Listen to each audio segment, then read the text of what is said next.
Halo semuanya, selamat datang kembali dengan Nadir. Kurang lebih selama 6 tahun lamanya legenda UFC Nick Diaz tak pernah terlihat di panggung oktagon. Pertarungan terakhirnya melawan Anderson Silva pada UFC 183 menjadi mimpi buruk untuk seorang Nick Diaz. Ia terbukti telah mengkonsumsi marijuana pada duelnya melawan Silva. Karena hal itulah Nick Diaz pun divonis dengan tidak boleh bertarung selama 5 tahun. Dan UFC 266 menjadi ajang comebacknya dua veteran legenda UFC, Nick Diaz dan Robbie Lawler. Mundur ke 17 tahun yang silam, tepatnya di UFC 47, Nick Diaz dan Robbie Lawler untuk kali pertamanya mereka bertarung. Laga pertama mereka berlangsung sangat panas. Nick Diaz berkali-kali mengganggu konsentrasi Robbie Lawler dengan provokasinya. Dan hasil laga itu pun dimenangkan oleh Nick Diaz dengan keputusan knockout. Tapi tak sampai di situ saja, setelah kekalahan dari Nick Diaz, Robbie Lawler justru menjadi pemegang sabuk juara di kelas welter.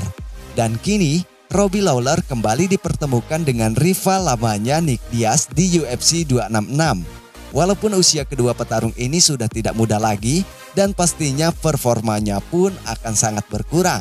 Tapi di mata para pecinta dunia mixed martial art, mereka berdua adalah legenda. Dan inilah hasil pertandingan Nick Diaz melawan Robbie Lawler di UFC 266. Memasuki di ronde yang pertama, Robbie Lawler memulai laga dengan agresif.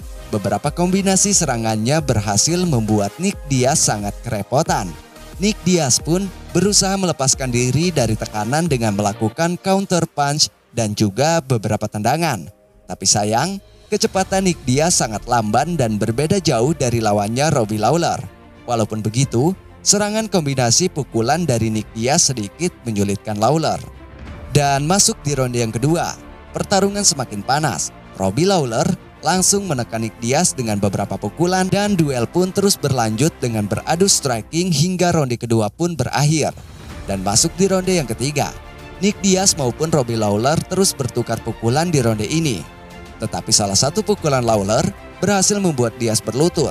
Kemudian Lawler pun meneruskan serangannya dengan pukulan yang membuat wasit pun harus menghentikan pertandingan ini karena sudah tidak ada perlawanan lagi dari seorang Nick Diaz.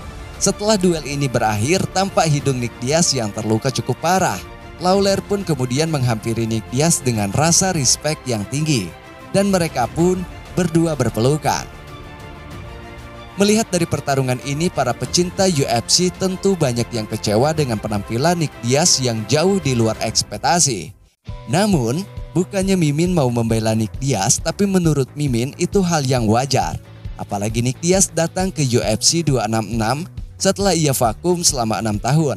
Pastinya, dia akan mengalami ring rust, ditambah lagi kecepatannya yang sudah sangat-sangat jauh melambat, sehingga beberapa kali counter punch yang ia lancarkan terlihat sangat tidak efektif karena memang responnya yang sudah menurun. Umur pun menjadi salah satu faktor yang mempengaruhi Nick Diaz karena yang seperti kita tahu, salah satu andalan Nick Diaz saat bertarung adalah daya tahan tubuhnya. Dan di pertandingan ini, Nick Diaz sudah tidak memiliki daya tahan tubuh seperti dulu. Mungkin apa yang dialami Nick Diaz saat ini banyak juga dialami para petarung veteran lainnya. Umur yang semakin tua telah menghilangkan rasa kompetitif dalam jiwa seorang Nick Diaz. Bahkan sebelum laga ini pun dimulai, dalam sesi konferensi persnya, Nick Diaz sudah tampak sangat tak ada rasa kompetitif lagi. Kekecewaannya pada UFC pun sempat ia singgung saat itu, di mana Diaz harus terkena skors pertarungan selama kurang lebih 5 tahun lamanya karena terbukti telah mengkonsumsi marijuana. Kepada Brett Okamoto, Nick Diaz mengatakan, "Saya tidak tahu bagaimana pertarungan ini diatur, tapi saya memiliki banyak perubahan secara keseluruhan. Tapi tidak ada alasan, saya telah datang dan dia dalam kondisi yang sangat baik. Saya tahu saya banyak ulah di sini, jadi saya tidak akan membuat terlalu banyak kekacauan. Saya senang bisa kembali, saya senang bisa mengadakan pertunjukan kecil untuk Anda." Dan apapun yang terjadi pada Diaz, hanya dia, timnya, dan Tuhanlah yang tahu. Dan untuk seorang legenda Nick Diaz, terima kasih telah kembali. We miss you again.